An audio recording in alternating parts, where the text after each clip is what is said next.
আকাশ দেখছো আকাশ, হ্যাঁ বাচ্চাগুলো যেভাবে খেলে একই জান্নাতের পাখি খেলে। মেয়েগুলো মাদ্রাসা দিয়ে দেন। আকাশ আমার ওই দেখার পর আমার মনটা চায় মোর পোলাটাও মাদ্রাসায় দিম রে আকাশ। একা খালি পোলাই মারতেছে দিলে হইবে না, নিজেও ভালো হইতে হইবে। এ বেড়া কি করলি তুই? তুই মোর বাইর পুইয়া মুই ভালো না তুই জানোস? কাকা আপনি যে কোন ভাবে যে টাকা কামাই করছেন হ্যাঁ কিন্তু মুই জানি। ভাইপো তুই কি কথা কলি? তুই খালি ক্যালকুলেট কর, সবই জানি সবই জানি, তুই কি জানোস?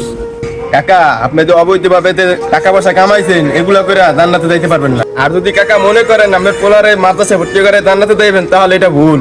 কাকা পোলারে মাদ্রাসা দেওয়ার আগে আগে নিজে ভালো হন। এ বেটা তুই কোনো বেশি কথা কাজ, চুপ কর।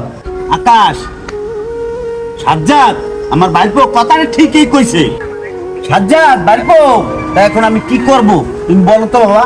কাকা আগে যা করছেন করছেন, এখন আল্লাহর রাস্তায় ঘুরে আসেন, তওবা করেন, আল্লাহ ইনশাআল্লাহ আপনারে মাফ করে দেবে।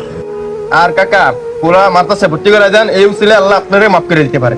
সাজ্জাদ ইনশাল্লাহ আমি সব ছেড়ে দেব। ঠিক আছে কাকা, তাহলে চলেন, তাহলে আমরা দিকে যাই। আচ্ছা